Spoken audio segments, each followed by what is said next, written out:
Duolingo. Is Duolingo a gateway to comprehensible input? What do I think of Duolingo as a way to get into language learning? Well, Duolingo is without a doubt the most successful language learning app ever. It's got like 135 million users. They are extremely successful, far and away the most successful language learning app in the world ever in terms of people using it, number of people using it. And when I think of Duolingo, I think of the expression that we find in many languages, which is that the first step in any endeavor, in any activity, is sort of the job half done, or you have to get started somewhere. And there's no question that Duolingo starts you off. A lot of people who would otherwise never try to learn a language have gotten onto Duolingo. And I have always said, you never know what will lead to what. And so in the example of Duolingo, the whole project apparently started in 2009 when a person named Louis von Ahn, who was involved in developing the gotcha thing that you have to find when you're confirming who you are, signing up at some website, the same Louis von Ahn came up with a scheme whereby people would translate things back and forth, and somehow this would provide language learning content. I don't know the details of that, but that was the beginning, but it didn't really work. But as a result of that, and then as Louis von Ahn and his associates became more aware of some of the tools of engaging people in, online gaming and other forms of gamification, they changed their system from one of translation into one of getting people committed to maintaining their streak, or competing with other members, or getting little mascots, and all those kinds of things which trigger engagement, with the result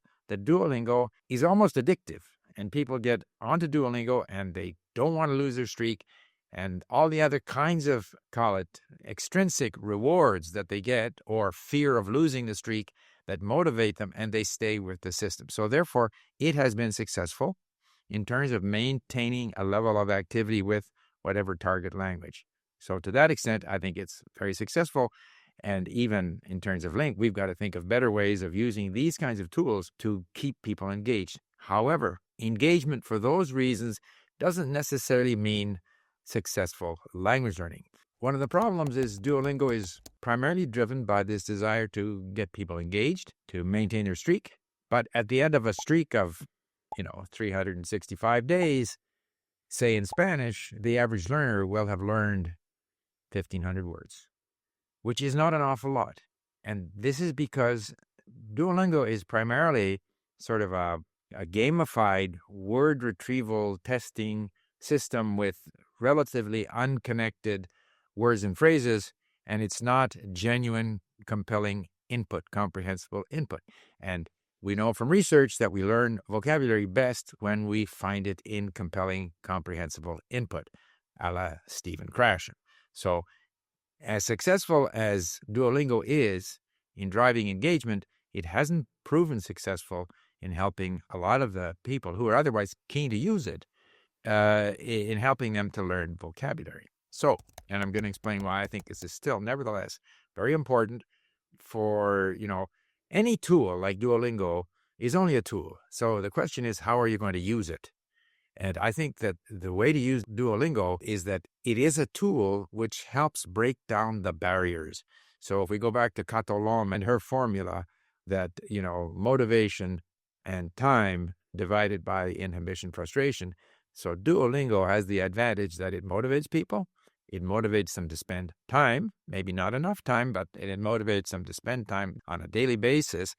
And to some extent, the language becomes less strange. So someone who has no contact with Spanish, all of a sudden, is a little familiar with the sounds of Spanish, the structure of the language, some vocabulary items. So gradually, the task of learning Spanish becomes more doable. So to that extent, it's a very good introduction to language learning. But ultimately, people who use Duolingo should take this tool then as a lead-in to learning from comprehensible input. And primarily, if I look at what I do in language learning at Link, most of my time is spent listening. And there's all kinds of research that shows that just plain listening, without even having the text in front of you, enables the brain to focus on what the brain is listening to. It doesn't have to go into the reading pathway and the listening pathway. It focuses on what it's listening to. You're then motivated to look up words you didn't understand. You're engaging with content, hopefully content of interest, and that ultimately this is a much better way to learn. So if I look at, my statistics after a year, let's say the equivalent of 365 days that someone would spend on Duolingo, I've learned tens of thousands of words. I've learned them in context. I've listened to a lot of context. I've come across the words in many different situations. I've listened to them. I've read them. So my engagement with the language is much richer, not only therefore in terms of comprehension, but also in terms of being able to produce the language, because I've accumulated all of this ability to anticipate the language within me, which is difficult to do in an environment like Duolingo. So Duolingo breaks down the barriers, gets you spending the time. Now you need to develop some different habits. You may still continue doing Duolingo, but maybe you should be looking into ways that you can be listening away from the computer. And I was very surprised to find that Duolingo doesn't let you, to the extent that I was able to find, download a series of, lessons or texts that you can then take away and listen on your own. Because the easiest thing to do in language learning, the one that's the freest in a way, is just plain listening. And so a learning app that requires you to spend 5 minutes a day, 15 minutes a day doing these, albeit gamified and fun to do and sense of achievement, these activities, nevertheless, it requires you to sit there in front of your computer or with your iPhone doing them.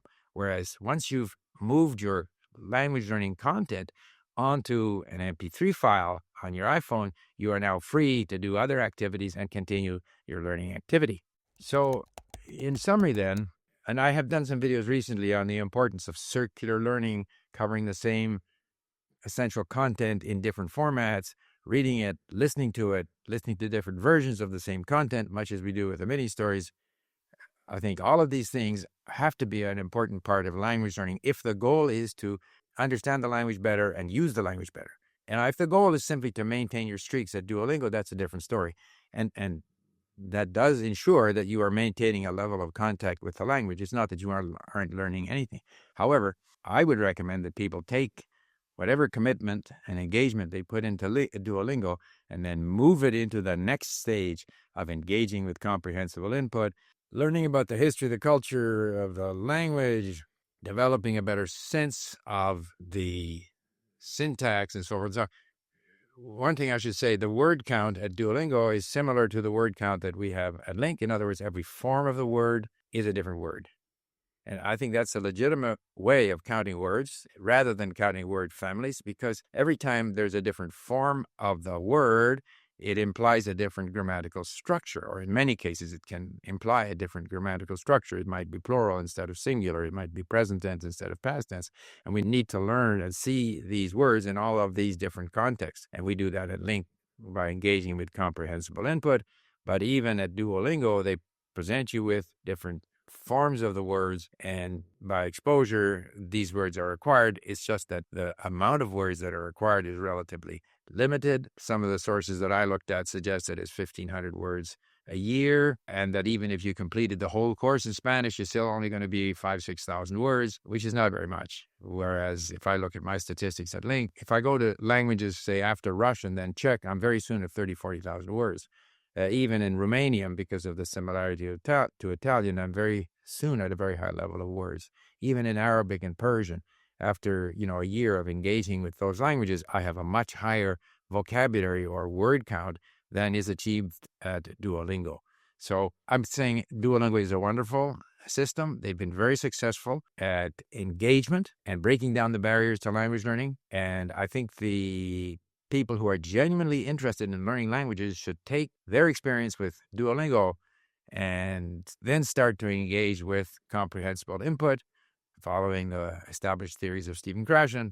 The more you're dealing with meaningful input, the sooner you are naturally learning the words and the structures of the language to where you can understand them and eventually use them in speech yourself. So there you have it, a quick look at Duolingo. Thank you.